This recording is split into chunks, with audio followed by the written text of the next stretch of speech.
Big Boss season 9 இப்போ கிட்டத்தட்ட finale ஸ்டேஜுக்கு வந்துருச்சு அப்படின்னு தான் சொல்லணும். இன்னும் 2 டேஸில் பிக் பாஸே முடிய போகுது. இந்த நிலையில் செலிப்ரேஷன் ரவுண்ட்காக வெளியே போன எல்லா கண்டஸ்டன்ஸும் உள்ளே வந்திருக்காங்க. அப்படி தான் இப்போ சான்ஷாவும் உள்ளே வந்திருக்காங்க.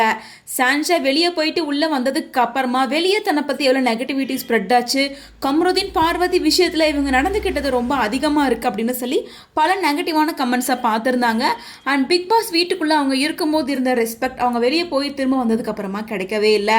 ஏன்னா மற்ற கண்டஸ்டன்ஸை பற்றி அவங்க என்னெல்லாம் பேசினாங்க உள்ளிட்ட பல விஷயங்களை சான்ஷா முன்னாடி உட்கார வச்சு கேள்வி கேட்டு எல்லாரும் ஒரு பக்கம் பங்கம் பண்ணிட்டு இருக்காங்க. இதனால சான்ஷா நம்ம தப்பு பண்ணிட்டோம், பார்வதி கம்ருதீன் விஷயத்துல ஓவர் ஆக்ட் பண்ணிட்டோம் அப்படின்ற மாதிரி அவங்களே ஃபீல் பண்ண ஆரம்பிச்சிட்டாங்க. ஸோ அதனால கேமரா முன்னாடி போயிட்டு பார்வதி கம்ருதீன் கிட்ட மன்னிப்பு கேட்டிருக்காங்க. நான் தப்பு பண்ணிட்டேன், இந்த விஷயத்த நான் பெருசாக்காம இருந்திருக்கலாம், அப்பவே நான் இந்த விஷயத்த ஸ்டாப் பண்ணியிருக்கலாம், பட் நான் அதை பண்ணாம விட்டுட்டேன். என்னால் உங்க கெரியர் ஃபுல்லாக காலி ஆயிடுச்சு அப்படின்ற குற்ற உணர்ச்சி எனக்கு இருக்கு.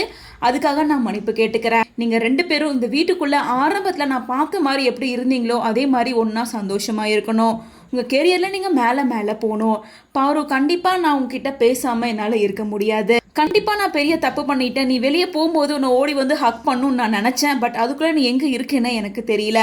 எனக்குள்ள ஒரு பயம் இருந்தது, ஒரு குழப்பம் இருந்தது. அதனாலதான் நான் அப்போதைக்கு அமைதியா இருந்துட்டேன். நான் பண்ணனது மிகப்பெரிய தப்பு தான், என்னை மன்னிச்சிரு அப்படின்னு ரொம்ப வருத்தப்பட்டு கேமரா முன்னாடி பேசியிருக்காங்க. இவங்க பேசியிருக்க இந்த வீடியோ கிளிப் தான் இப்போ சோஷியல் மீடியால வைரல் ஆயிட்டு இருக்கு.